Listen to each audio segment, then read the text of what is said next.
meditar na palavra do Senhor, né? Porque dele, a última parte, a quinta parte do sermão, porque dele. Depois nós iniciaremos mais uma série por ele e depois para ele. Abra a sua Bíblia em Colossenses capítulo 2, a partir do verso 8. Colossenses 2, a partir do versículo 8. Diz assim: tende cuidado para que ninguém vos tome por presa, por meio de filosofias e sutilezas vazias, segundo a tradição dos homens, conforme os espíritos elementares do mundo, e não de acordo com Cristo, pois nele habita corporalmente toda a plenitude da divindade. Nele, a cabeça de todo o principado e poder, tendes a vossa plenitude. Nele também fostes circuncidados com a circuncisão que não é feita por mãos humanas, o despojar da carne pecaminosa, isto é, a circuncisão de Cristo, sepultados com ele no batismo, como quem também fostes ressuscitados pela fé no poder de Deus, que o ressuscitou dentre os mortos.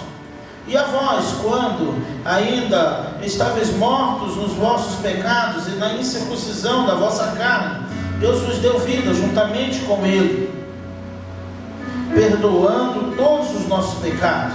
14. E apagando a escrita de dívida que era contrária e constava contra nós em seus mandamentos, removeu-a do nosso meio, cravando-a na cruz, e tendo despojado principados e poderes, os expôs em público, e na mesma cruz triunfou sobre eles. Fala conosco, ó Pai, através da Tua palavra. Que a Tua palavra encontre um lugar no coração do Teu povo, assim como encontrou no meu. Mas a Tua palavra se renova. Fala conosco, porque precisamos ouvir a Tua voz. É o que eu te peço e te agradeço em nome de Jesus. Amém e amém. O apóstolo Paulo, escrevendo aos Colossenses, e esta carta é uma das menores do apóstolo Paulo. É uma das cartas menores, mas é a carta, pelo menos de Paulo, mais cristológica, que é teologia, trata puramente da teologia de Cristo. Por isso, Cristo, logia, que vem de estudo de Cristo, ou sobre Cristo. Então, embora o nome teologia, cristologia, um nome técnico na área da teologia, é um significado bem simples também para nós. Então, a carta aos Filipenses, desde o capítulo 1 em diante, você vê de uma forma precisa o apóstolo Paulo apontando a cristologia e também aquilo que estamos vivendo como realidade em nossas vidas para o ano de 2022. Cristocêntrico, Cristo no centro e colocando Cristo no devido lugar da criação e de todas as coisas. Por isso essa série, porque dele, por ele e para ele são todas as coisas, visando trabalhar o nosso caráter, o nosso ego, as nossas intenções, intuições, todas elas vontades voltadas para Cristo, ou para a pessoa de Cristo. E o apóstolo Paulo, escrevendo aqui aos Colossenses, e eu peguei a partir do verso 8, eu gostaria de destacar com os irmãos esse ponto aqui, o verso 8, de forma única. Eu queria abordar o 8 e depois seguir na sequência, que ele aponta tudo para Cristo. O cuidado do apóstolo Paulo com as igrejas, o cuidado apostólico com os ensinos, com os princípios bíblicos que ali ele deixou. Sabemos a realidade da igreja aos Gálatas. 6 meses depois, após uma viagem missionária de Paulo, judaizantes se infiltraram nas igrejas da Galácia e corromperam todo o ensino do Evangelho, e até colocando em xeque a autoridade apostólica de Paulo.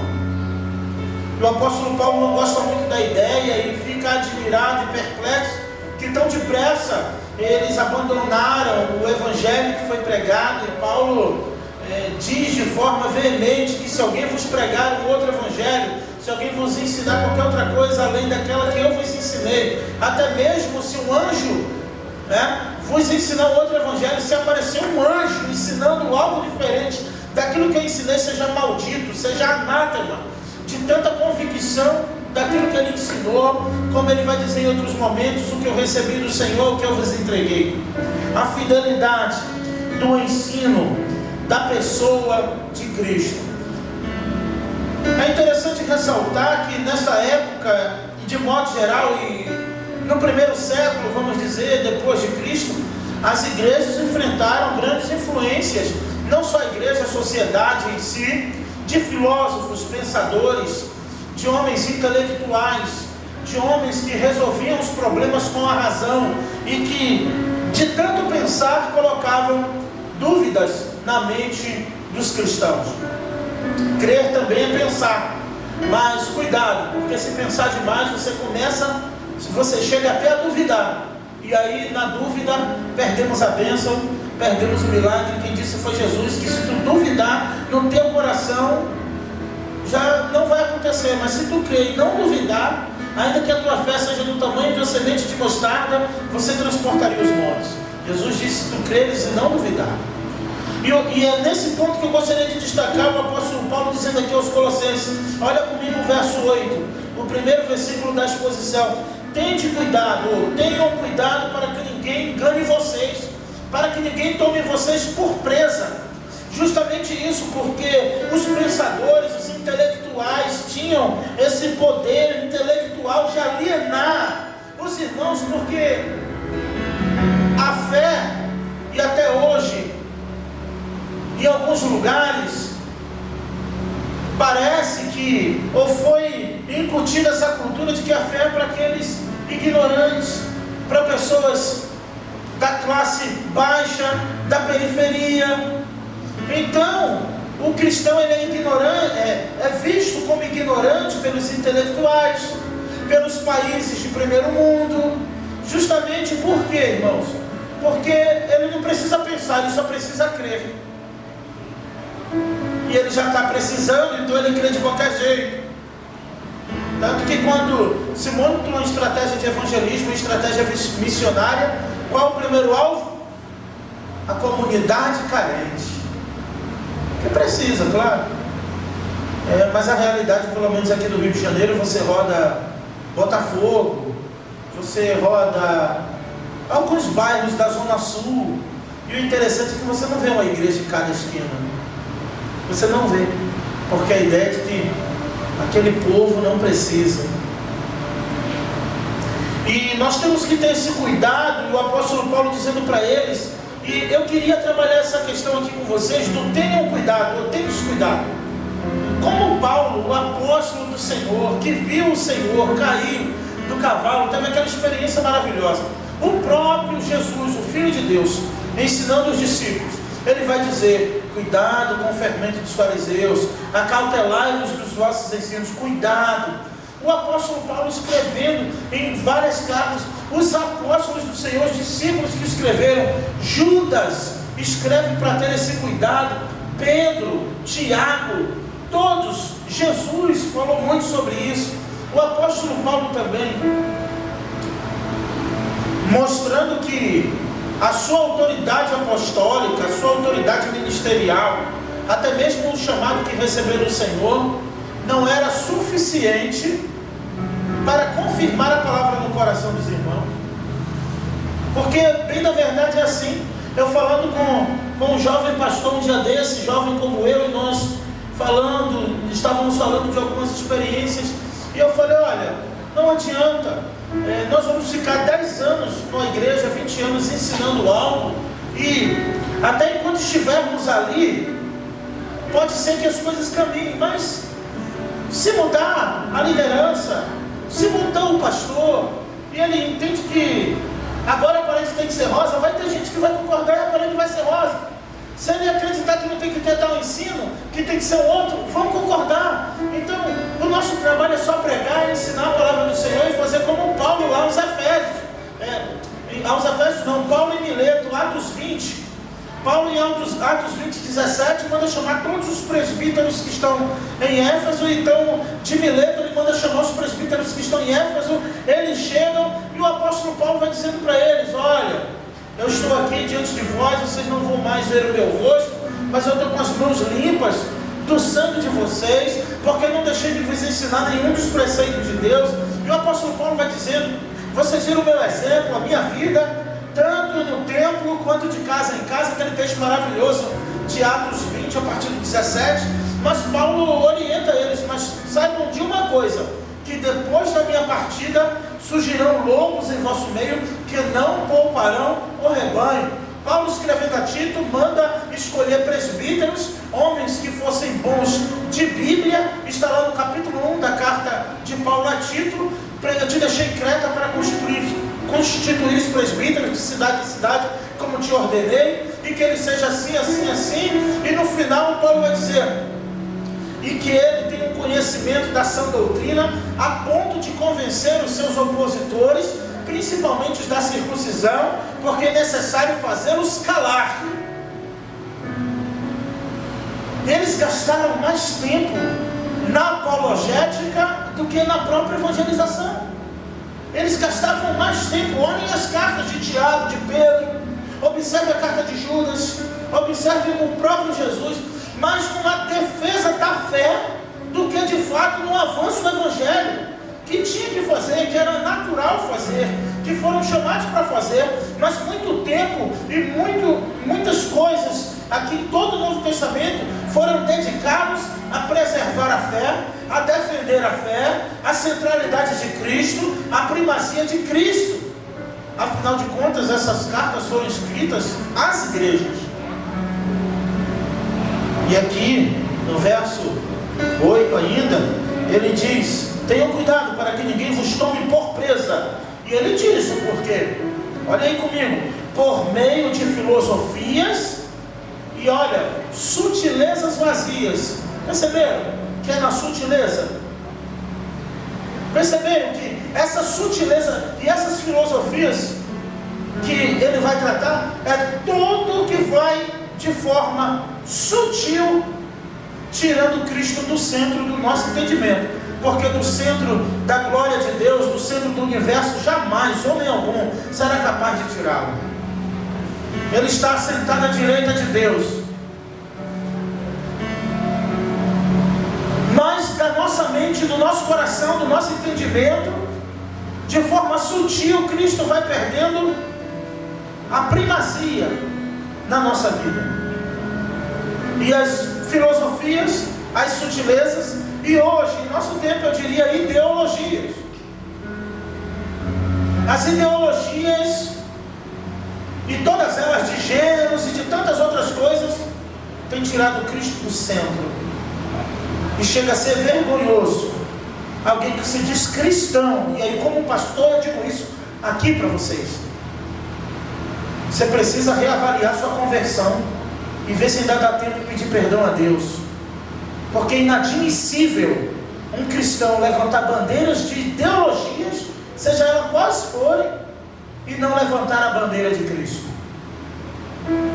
Deveria jogar essas bandeiras fora. Essas bandeiras fora e levantar a bandeira de Cristo.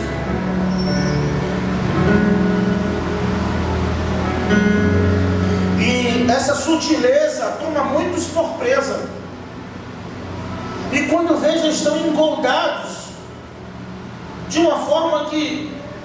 Eu vi uma postagem que eu fiquei a pensar e falei: não, tinha uma frase assim, mais ou menos assim: a noiva de Cristo, em vez de se preparar para a vinda do noivo, mais ou menos assim, está parecendo mais que está numa despedida de solteiro, querendo se referir à igreja.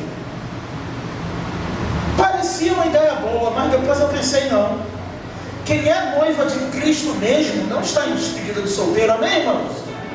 Às vezes a gente pega uma frase assim, acha até legal, mas quem é a igreja do Senhor não está vivendo assim não. Amém, irmãos? Eu estou falando com irmãos e irmãs aqui que vivem a palavra de Deus, que vivem em oração, que buscam a presença do Senhor. Então, se vivem assim, nunca foram noiva de Cristo. Um dia desse, um amigo pastor falou, porque tem ovelhas que depois se transformam em bodes.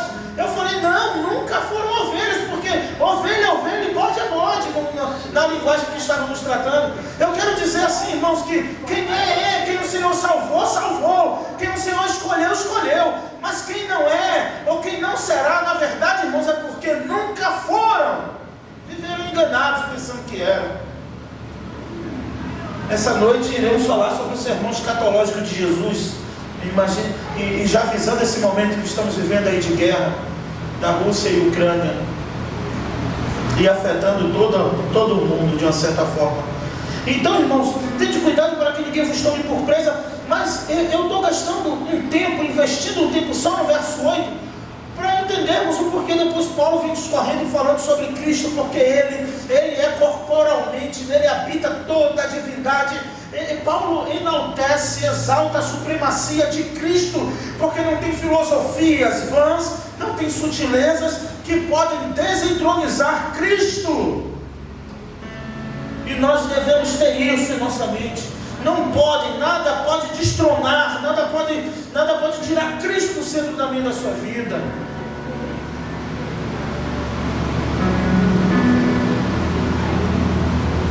E ele diz, por meio de filosofias, sutilezas vazias.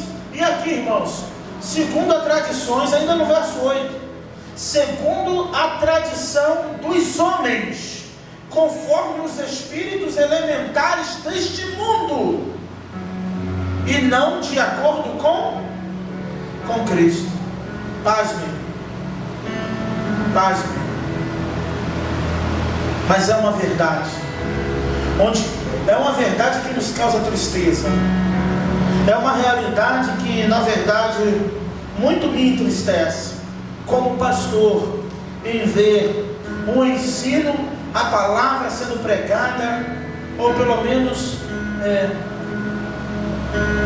tentando, nós a cada dia, a cada semana, tentando pregar a palavra de Deus como ela é, porque a palavra de Deus se renova e ninguém consegue esgotar uma fonte inesgotável.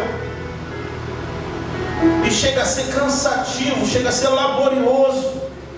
Você vê que as tradições de homens, os princípios elementares deste mundo, têm arrebatado, têm tomado por presa muitos ditos cristãos. É triste, porque filosofias não salvam, tradição de homens não salva, só Cristo salva. E o que Paulo está dizendo aos Colossenses é que tudo tem que ser de acordo com Cristo. Tudo. Esse pensamento que talvez você tenha, ideológico, é de acordo com o pensamento de Cristo? Pastor, como é que eu sei o pensamento de Cristo? Lendo a Bíblia. Se você lê Mateus, Marcos, só lê Marcos, o menor dos evangelhos, você já consegue pelo menos saber o que é que Cristo pensa. Os apóstolos, o Novo Testamento, não vou nem dizer o que Deus pensa, desde o Antigo Testamento. Então, desde o Antigo até o Novo Testamento, temos todos os pensamentos de Deus, de Cristo, que precisamos para entender a sua vontade. Por isso que, por que dele estamos falando de vãs filosofias? Por que dele estamos falando de sutilezas? E muitos têm sido arrebatados, literalmente, como presas. Porque se apegaram aos espíritos elementares deste mundo. Que em outro texto, Paulo vai dizer na primeira carta a Timóteo, no capítulo 4, há espírito de demônios, espíritos enganadores, vão ser chamados de inimigos da cruz de Cristo, porque eles usurpam o poder. Em vez de falar de Cristo, eles tiram Cristo das suas teologias, tiram Cristo dos seus estudos, tiram Cristo das suas pregações, e então pregam filosofias e sutilezas vazias. Tudo que não é de acordo com Cristo não provém de Deus.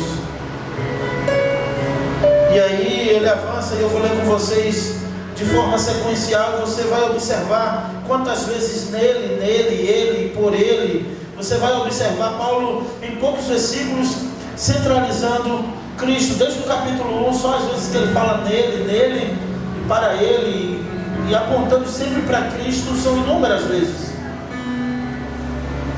Então você vai observar comigo a partir do 9. Pois nele habita corporalmente toda a plenitude da divindade. A primeira questão teológica, cristológica, que Paulo queria resolver com os colossenses. Nele habita corporalmente, fisicamente também, toda a plenitude da divindade, mostrando que ele foi 100% Deus e 100% homem. Mas enquanto ele estava no meio de nós, como homem, ele era 100% Deus. Exemplo é quando Filipe pede para ver o Pai. Ele disse: Filipe, estou há tanto tempo com vocês e você me pede para ver o Pai? Quem vê a mim vê o Pai. Tu não crê pelo menos pelas obras que eu faço? Você não chegou a perceber que as obras que eu faço não as faço de mim mesmo, mas o Pai que está em mim é quem faz a obra? E Paulo, escrevendo aqui, ele está querendo desconstruir alguns pensamentos filosóficos sutis, que de uma certa forma se infiltrou, chegou a essa igreja. Esses pensamentos acabaram se infiltrando e gerando dúvidas no coração dos irmãos quanto à pessoa de Cristo. Então Paulo diz: nele habita corporalmente toda a plenitude da divindade, e nele, e aí Paulo vai no nível mais elevado de qualquer hierarquia espiritual, de qualquer principados e potestades, e ele diz: e nele a cabeça de todo principado e poder, tendes a vossa plenitude. Você está com medo de quê? De qual espírito? De qual poder? De qual seita? De qual situação? Se ele é o cabeça de todo poder, de todo principado, é para entendermos, irmãos, que não tem poder e não há poder que não esteja abaixo de Cristo. Ele está acima de tudo e de todos. E isso deve confortar o nosso coração em meio às lutas, em meio às crises. Isso deve confortar o nosso coração em meio aos dilemas da vida, para entendermos que o Jesus que cremos, o Jesus que confessamos, ele tem todo o poder. Principados e potestades estão debaixo dos seus pés. Precisamos crer que não existe poder das trevas. O próprio Jesus disse em Lucas 11, Lucas registra que quando um valente guarda armado a sua casa, ali está todos os bens que ele roubou, e ele fica armado na porta. Ele está fazendo uma alusão a Satanás. E Jesus o chama de valente. Jesus diz que ele é valente. Jesus não ensina os discípulos a subestimá-lo de forma alguma. Quando o valente guarda armado a sua casa, ali está todos os bens, e ele fica guardando. Mas Jesus completa: mas vindo mais valente do que o valente, bate no valente, amarra o valente e devolve tudo que ele tomou. Esse é o nosso Senhor Jesus. Precisamos entender o seu poder, que não tem nada que tenha sido tirado de mim e de você, nem saúde, nem finanças, nem emprego, nada dessa vida carnal e terrena que porventura tenha sido tirado de nós, que Cristo não tenha o poder de devolver a nós, se assim tiver no seu plano soberano. E é isso o que o apóstolo Paulo está querendo mostrar aos Colossenses. Ele é o cabeça de todo o principado, e aqui está de todo principado e poder. Nele tendes a vossa plenitude. Nele também fortes circuncidados com circuncisão que não é feita por mãos humanas, e o despojar da carne pecaminosa, isto é, a circuncisão do coração. Os hebreus faziam a circuncisão ao 8º dia, os judeus, quando o filho nascia. Então eles eram circuncidados para fazer parte da aliança, para fazer parte do povo de Deus. E havia esse ritual, essa cerimônia em Israel, que para ser aceito, mesmo depois de adulto, para ser aceito como comunidade, ou na comunidade de Israel, deveria se circuncidar. E Paulo está dizendo: não, Não precisa mais disso, porque Cristo circuncidou o nosso coração. Cristo tirou toda a impureza do nosso coração.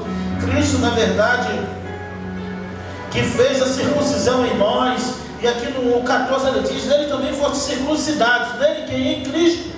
Mas não com a circuncisão que é feita por mãos humanas. O apóstolo Paulo tenta tirar o homem do centro a todo momento, pode observar, mostrando que sempre não tem nada a ver com o homem, não foi por causa do homem, o homem não colaborou com isso, o homem não ajudou para que isso acontecesse, não por mãos humanas. Então, tudo que se refere ao homem, tudo que é antropocêntrico, tudo que vai dar um valor à ação do homem, o apóstolo Paulo desconstrói com a cristologia, apontando para Cristo. E o segredo para sermos, por mais vezes, bem-sucedidos, é depositar toda a nossa confiança no Filho de Deus. E não confiar em mãos humanas. Não confiar em capacidades humanas. Não confiar em nossos próprios recursos intelectuais, financeiros, seja lá o qual for, recursos de influência, seja o que for. Mas devemos pensar: eu tenho um nome na minha vida, que é sobre todo nome. Eu tenho um Senhor na minha vida, ao qual se dobram ou se dobrará os joelhos que estão no céu, na terra e debaixo da terra. Esse é o nosso Senhor, esse é o Senhor dessa igreja, esse é o nosso Jesus. Ele não é mais aquele carpinteiro, aquele homem com a pele queimada do sol, aquele homem simples, com alpacas de couro andando pelas ruas e sendo rejeitado pelos homens. Ele é o Rei da Glória, Ele é o Rei da Glória e está sentado à direita de Deus, no cetro do poder. Ele está com a coroa da glória. Antes ele usou uma coroa de espinhos, mas hoje o João viu na ilha de Patmos ele com uma coroa cheia de diademas em sua cabeça, viu ele com 7 estrelas, 7 espíritos em suas mãos, viu seus pés como um latão que brilha, viu seus olhos como chamas de fogo, e ele virá para buscar aquele que acreditou, que depositou, que mesmo sem forças, acreditou que ele era a sua força, e que ele era o seu Senhor. O verso 11, após dizer isso, o 12 vai dizer: sepultados com ele no batismo, como quem também fostes ressuscitados pela fé no poder de Deus, que o ressuscitou dentre os mortos. Nele também temos até a garantia da ressurreição. Olha quantos adjetivos, olha quantos atributos só nesse texto Paulo atribui a Cristo, a pessoa de Cristo. Toda a divindade está nele. Ele é o cabeça de todo o principado e poder.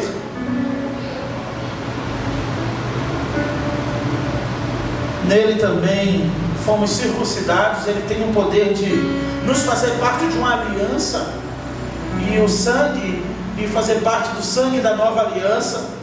E ele diz: essa é a nova aliança do meu sangue.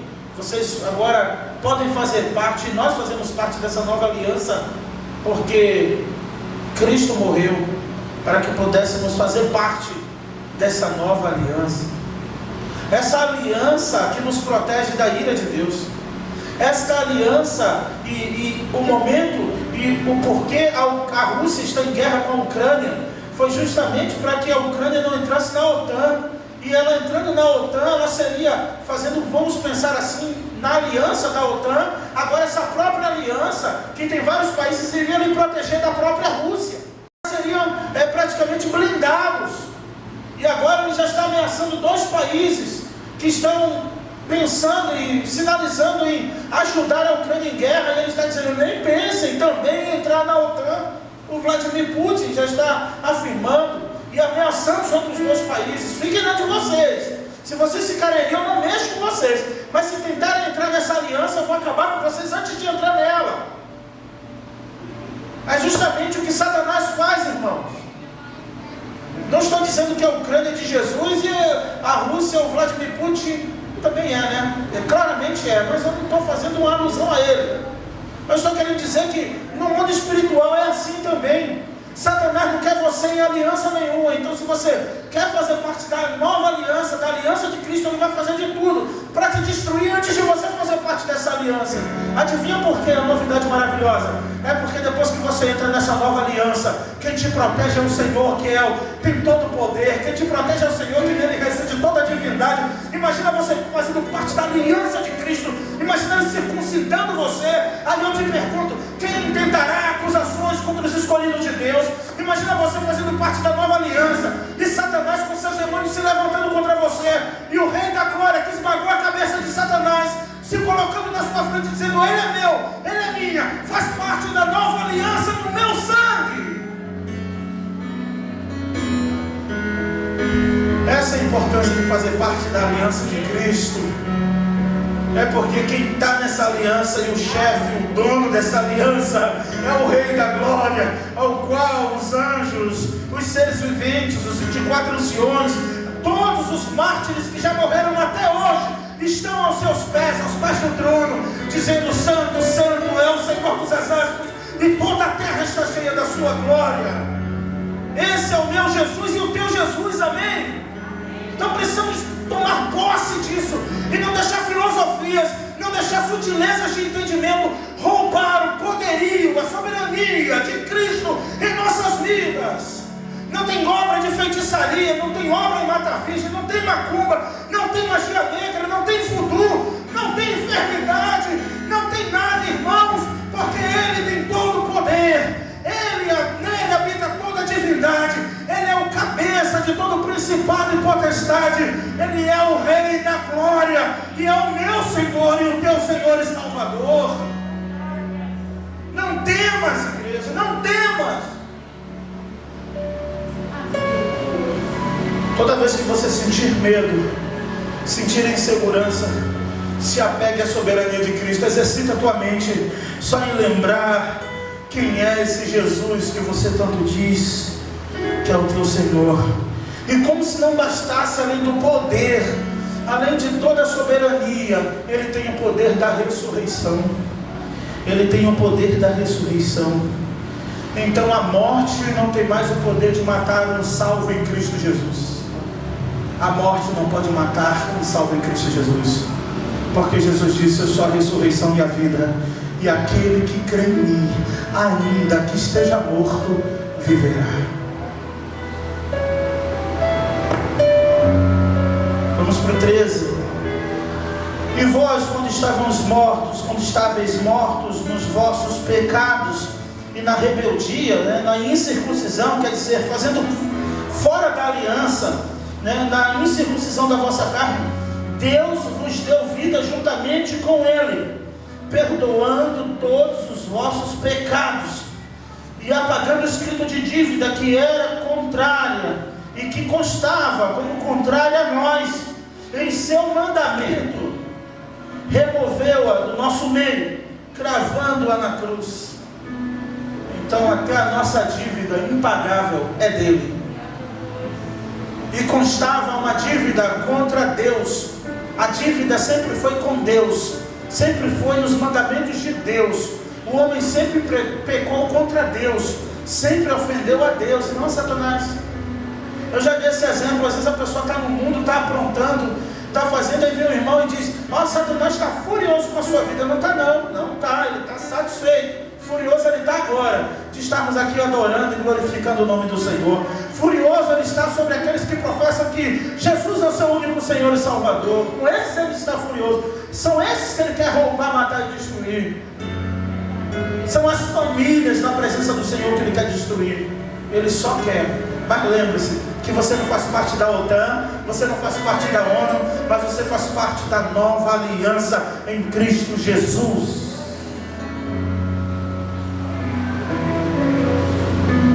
E ele pegou esse escrito de dívida que Satanás nos acusava. Você está devendo a Deus. Você está devendo a Deus. Então Jesus veio, pegou essa promissória da mão de Deus, que constava contra mim e você. Já viu? Não sei se alguém já ficou te devendo de uma forma que você sentiu até misericórdia, que viu que aquela dívida não teria como ser paga e você deixou para lá. Aquela pessoa não te deve mais nada. Cristo fez diferente. Deus não deixou para lá. Cristo veio e pagou com o seu sangue e cravou na cruz a promissória. Que promissória era essa? A lei de Deus, os mandamentos de Deus. Sim, essa promissória não era, olha o que ele fez, olha o que ela fez. Os próprios mandamentos de Deus, a lei de Deus, Cristo cravou na cruz dizendo, está pago em meu sangue. Pagou os nossos pecados. Ele pagou os nossos pecados na cruz. O escrito de dívida promissória eram os mandamentos de Deus. Está aqui escrito. Isso que constava em seus mandamentos. A nossa dívida constava nos mandamentos de Deus. Então é só você ler o Antigo Testamento e você vai ver o quanto você devia a Deus. Meu Deus, quanto eu devia, Senhor. Mas hoje, graças a Deus, Cristo cravou na cruz e Ele fez algo. E eu finalizo aqui. E despojando todo principado e poder, ou principados e potestades. Esses são nomes hierárquicos dados na Bíblia, até pelo próprio apóstolo Paulo, para descrever o nível espiritual. Paulo vai falar aos Efésios sobre potestades do ar, sobre hostes espirituais da maldade, que atuam nas regiões celestiais. Sabe o que é que Cristo fez com os principados e potestades? Sabe o que Ele fez com as hostes espirituais da maldade? Quando Ele cravou o escrito de dívida, as escrituras, a promissória que constava a nossa dívida na cruz. O 15 vai completar dizendo, e tendo despojados os principados e potestades, Ele humilhou, Ele tripudiou sobre o inimigo, Ele despojou, Ele triunfou.